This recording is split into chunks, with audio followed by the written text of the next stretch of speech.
এই চ্যানেলে তোমাদের সবাইকে স্বাগতম জানাই। এই চ্যানেলে যারা নতুন আছে তারা চ্যানেলটিকে অবশ্যই সাবস্ক্রাইব করবে। ভিডিওটি ভালো লাগলে অবশ্যই লাইক করবে, শেয়ার করবে। অ্যাক্টিভিটি 1 এ কি বলেছে? Rearrange the following sentences in the correct order and put the numbers in the given boxes. এই বাক্যগুলোকে কারেক্ট অর্ডার মানে সঠিক ক্রমে সাজাতে বলা হয়েছে, বাক্সের নম্বর বসাতে বলা হয়েছে। 1 নম্বর বাক্য যেটা হবে, Rip used to sit and talk with his friends. Rip তার বন্ধুদের সাথে বসে গল্প করত। 2 নম্বর সেন্টেন্স হবে, Rip had to leave his group eventually. শেষ পর্যন্ত রিপকে তার দল ছাড়তে হয়েছিল। 3 নম্বর সেন্টেন্স হবে, his wife complain that his friends encourage his idle habits. তার স্ত্রী অভিযোগ করেছে যে তার বন্ধুরা তার অলস অভ্যাসকে উৎসাহিত করেছিল। 4 নম্বর সেন্টেন্স হবে, poor Rip was reduce almost to despair. বেচারা রিপ প্রায় হতাশ হয়ে পড়েছিল। 5 নম্বর সেন্টেন্স হবে, on one of this days Rip had gone high up to the Catskill mountains. এই দিনে রিপ কার্টিস্কিল পর্বতমালার উঁচুতে উঠেছিল। 6 নম্বর সেন্টেন্স হবে, he heard a voice from the distance calling Rip Van Winkle, Rip Van Winkle. সে দূর থেকে একটি কণ্ঠস্বর শুনতে পেল, Rip Van Winkle, Rip Van Winkle. Activity 2 এ কি বলেছে? Fill in the blanks with words from the help box. Help box থেকে ওয়ার্ড নিয়ে ব্লাঙ্কস গুলোকে পূরণ করতে বলেছে। There is one extra word, একটা এক্সট্রা ওয়ার্ড দেওয়া আছে, অতিরিক্ত শব্দ দেওয়া আছে। রিপ assisted children at their sports. Rip বাচ্চাদের খেলাধুলায় সহায়তা করত। He always helped others in their work. সে সবসময় অন্যদের কাজে সাহায্য করত। His wife complained about his idle habits. তার স্ত্রী তার অলস অভ্যাস সম্পর্কে অভিযোগ করেছিল।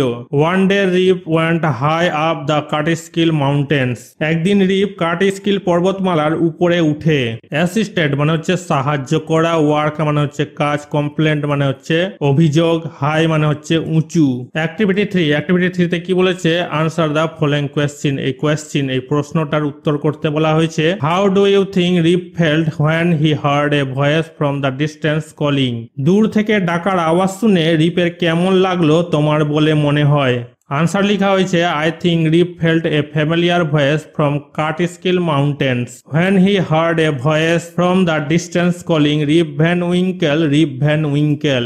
আমি মনে করি রিপ কার্টিস্কিল পর্বতমালা থেকে একটি পরিচিত কণ্ঠস্বর অনুভব করেছিল যখন সে দূর থেকে একটি কণ্ঠস্বর শুনতে পায়, Rip Van Winkle, Rip Van Winkle. Activity 4 এ কি বলেছে? Write T for true and F for false statements in the given boxes.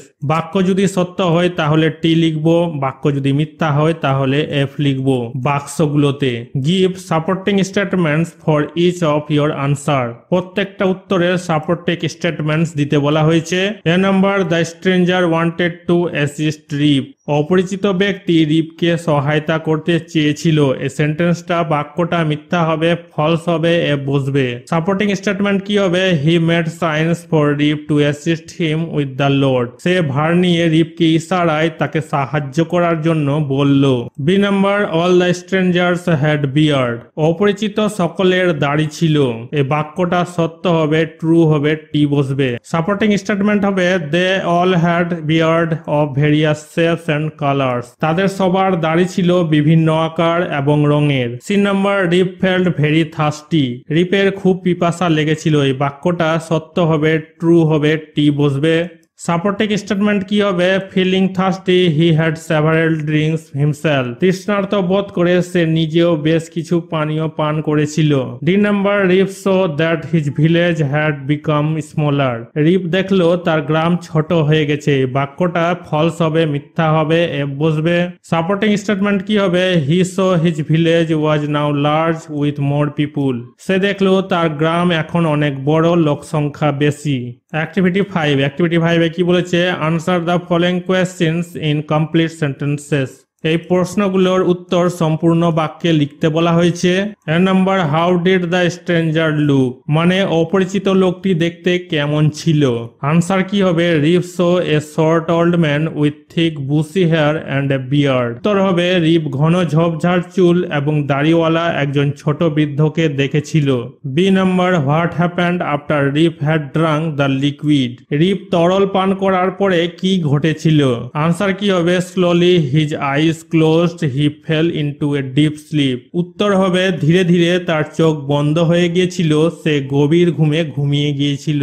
C number, why was Rip surprised when he came near the village. গ্রামের কাছাকাছি এসে রিপ কেন অবাক হলো? Answer কি হবে? As he came near his village he met many people he had never seen before. সে এমন অনেক লোকের সাথে দেখা করেছিল যাকে সে আগে কখনো দেখেনি। D number, what did Rip suddenly notice. Rip হঠাৎ কি লক্ষ্য করলো? আনসার কি হবে? Rip suddenly notice that his beard had grown a foot long.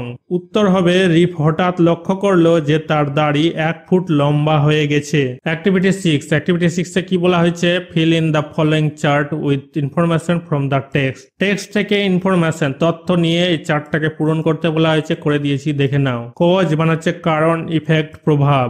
1 number, Rip had a long beard and or a peculiar dress. রিপের লম্বা দাড়ি ছিল এবং একটি অদ্ভুত পোশাক পরতো।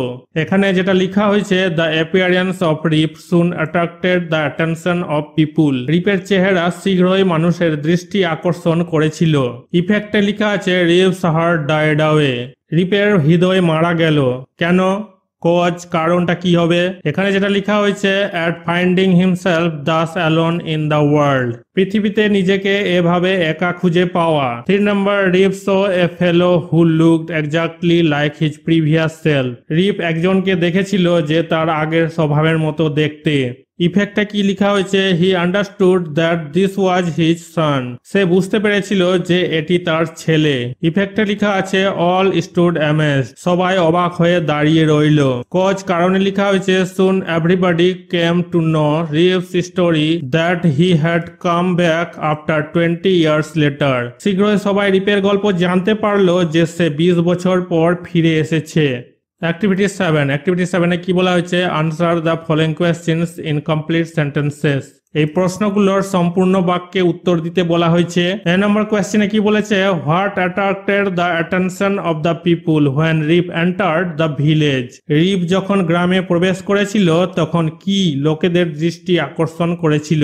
আনসার লেখা হয়েছে, the appearance of Rip with his long beard and peculiar dress soon attracted the attention of people. উত্তর হবে রিপের চেহারা, তার লম্বা দাড়ি এবং অদ্ভুত পোশাকের সাথে শীঘ্রই মানুষের দৃষ্টি আকর্ষণ করেছিল। B number, what did Rip learn about Nicholas Vedder. Nicholas Vedder সম্পর্কে রিপ কি জানতে পারলো? আনসার লেখা হয়েছে, Rip asked about Nicholas Vedder. There was silence for a little while. Rip Nicholas Vedder সম্পর্কে জিজ্ঞাসা করেছিল, কিছুক্ষণ নীরবতা ছিল। Then an old man replied, Nicholas Vedder, why? He is dead and gone for this 18 years. তখন একজন বৃদ্ধ উত্তর দিল, নিকোলাস ভেডার কেন? তিনি মারা গেছেন এবং এই 18 বছরে চলে গেছেন। এটা 3 নম্বর কোয়েশ্চেন হবে, who looked exactly like Rip's previous self. কে হুবহু রিপের আগের স্বভাবের মতো দেখতে ছিল? আনসার কি হবে? Rip's son. Rip looked exactly like Rip's previous self. উত্তর হবে রিপের ছেলেকে রিপের আগের স্বভাবের মতো দেখাচ্ছিল। ডি নম্বর হবে এটা, how long did 20 years seem to Rip. রিপের কাছে 20 বছর কতদিন বলে মনে হয়? আনসার কি হবে? For the whole 20 years had been to Rip but as one night. উত্তর হবে পুরো 20 বছর ধরে তার কাছে ছিল, মানে রিপের কাছে ছিল একটি রাত। অ্যাক্টিভিটি 8, অ্যাক্টিভিটি 8 এ কি বলা হয়েছে? Fill in the blanks with appropriate verbs from those given in brackets. ব্র্যাকেটে দেওয়া ভার্বগুলোর মধ্যে যেটা সঠিক হবে সেটা দিয়ে ব্ল্যাঙ্কস গুলোকে পূরণ করতে হবে, করে দিয়েছি, দেখে নাও। 1 number, A 100 rupees is too much for this item.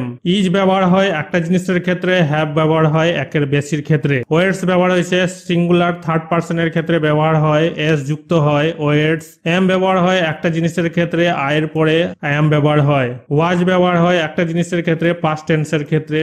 Activity 9A, activity 9A কি বলা হয়েছে? Make meaningful sentences of your on with the following ওয়ার্ডস। এই ওয়ার্ডগুলো দিয়ে অর্থপূর্ণ বাক্য করতে বলা হয়েছে, করে দিয়েছি, দেখে নাও। হলো মানে হচ্ছে ফাঁপা। Bamboo is a sort of হলো প্লান্ট। বাঁশ হলো এক ধরনের ফাঁপা উদ্ভিদ। ফেয়ারফুল ভয়ঙ্কর। It is a fearful thing. এটি একটি ভয়ঙ্কর জিনিস। রুইংস ধ্বংসাবশেষ। The castle now lies in ruins. দুর্গটি এখন ধ্বংসস্তূপে পড়ে আছে। গেজ দৃষ্টি। He held his gaze on the blackboard. সে ব্ল্যাকবোর্ডের দিকে তার দৃষ্টি রাখলো। Activity 9B। অ্যাক্টিভিটি 9B এ কি বলা হয়েছে? Identify the types of sentences given below. নিচে দেওয়া বাক্যগুলোকে আইডেন্টিফাই শনাক্তকরণ করতে বলা হয়েছে। কোনটা কোন বাক্য হবে সেটা লিখতে বলা হয়েছে, লিখে দিয়েছি, দেখে নাও। 1 number, Rip's sole follower was the dog Wolf. রিপের একমাত্র অনুসারী ছিল কুকুর নেকড়ে। এই বাক্যটা হবে অ্যাসার্টিভ সেন্টেন্স, বর্ণনা করা হচ্ছে, বর্ণনামূলক বাক্য। 2 number, what was to be done. কি করা উচিত ছিল। এই বাক্যটা ইন্টারোগেটিভ সেন্টেন্স হবে, প্রশ্নবোধক বাক্য, প্রশ্ন বোঝাচ্ছে। 3 নাম্বার, অল ওয়াজ সাইলেন্স। সবাই নীরব ছিল। এই বাক্যটা অ্যাসার্টিভ সেন্টেন্স হবে, বর্ণনা করছে, বর্ণনামূলক বাক্য। 4 number, sure enough it is Van Winkle. যথেষ্ট নিশ্চয় এটা ভ্যান উইঙ্কেল। এই বাক্যটা এক্সক্লেমেটরি সাইন হবে, এখানে বিস্ময়কর বাক্য বোঝাচ্ছে। এখানে বিস্ময়কর সাইন দেখতে পাচ্ছি, আমরা চিহ্ন দেখতে পাচ্ছি। Activity 10A। অ্যাক্টিভিটি 10A কি বলা হয়েছে? Write a short story in about 60 words using the hints given below. একটা ছোট গল্প লিখতে বলা হয়েছে 60টা শব্দের মধ্যে। নিচে এই হিন্টস গুলোকে ব্যবহার করতে বলা হয়েছে। এটার একটা টাইটেল দিতে বলা হয়েছে, দেওয়া হয়েছে one night journey. We only 5 friends went to a tour. আমরা মাত্র 5 বন্ধু ট্যুরে গিয়েছিলাম। We decided to show an adventure. আমরা একটি অভিযান দেখানোর সিদ্ধান্ত নিয়েছি। We went to a forest. আমরা একটা বনে গেলাম। The forest was dark and dense. বনটা ছিল অন্ধকার এবং ঘন। After long time walk we were tired. অনেকক্ষণ হাঁটার পর আমরা ক্লান্ত হয়ে পড়ি। We saw a house in the forest. বনের মধ্যে আমরা একটা বাড়ি দেখতে পেলাম। So we decided to stay in the house that night. তাই আমরা সেই রাতে বাড়িতেই থাকার সিদ্ধান্ত নিলাম। We slept in separate rooms. আমরা আলাদা ঘরে ঘুমালাম। There was a scary sound in the forest. বনের মধ্যে একটা ভয়ঙ্কর শব্দ হলো। When I woke up in the morning, my friends were all gone. সকালে যখন ঘুম থেকে উঠলাম আমার বন্ধুরা সবাই চলে গেছে। I was afraid and thought for a while and decided to return home. আমি ভয় পেয়ে কিছুক্ষণ চিন্তা করে বাড়ি ফেরার সিদ্ধান্ত নিলাম। I remembered the way and returned home safely. পথের কথা মনে পড়ে নিরাপদে বাড়ি ফিরলাম। Activity 10B। অ্যাক্টিভিটি 10B এ কি বলা হয়েছে? Imagine that you have a very lazy brother who is always late in getting up from sleep. মনে করো তোমার একটা লেজি ব্রাদার মানে আলসি ভাই আছে, সে সব সময় সকালে দেরি থেকে উঠে। Write an imaginary conversation between you and your brother on the usefulness of early rising. সকাল সকাল ঘুম থেকে উঠা তোমার জন্য কতটা ভালো হতে পারে সেটা নিয়ে তুমি আর তোমার ভাইয়ের মধ্যে একটা কথোপকথন লিখতে বলা হয়েছে। আই মানে হচ্ছে আমি, hello my brother, good morning. Hello ভাই, শুভ সকাল। ব্রাদার ভাই কি বলছে? গুড মর্নিং, শুভ সকাল। আমি কি বলছি? It is 9 AM। সকাল 9টা বাজে। You are very late. তোমার অনেক দেরি হয়ে গেছে। You are a student of class 3। তুমি ক্লাস 3 ছাত্র। So student is never be late. তাই ছাত্র কখনো দেরি করে না। ব্রাদার ভাই কি বলছে? ওকে ব্রাদার, ঠিক আছে দাদা। আমি কি বলছি? Getting up in the morning is very good for health. আমি বলছি সকালে ঘুম থেকে ওঠা স্বাস্থ্যের জন্য খুব ভালো। If you get up in the morning and walk around a little your mind will feel better and you will feel better. যদি তুমি সকালে উঠে একটু ঘোরাঘুরি করো তাহলে তোমার মন ভালো থাকবে এবং ভালো লাগবে। If you want to succeed you must never be late. তুমি যদি সফল হতে চাও তবে তোমাকে কখনোই দেরি করা উচিত না। ব্রাদার ভাই কি বলছে? Okay my elder brother, from next time I will wake up early in the morning. ভাই কি বলছে? ঠিক আছে আমার দাদা, পরের বার থেকে আমি খুব সকালে ঘুম থেকে উঠবো।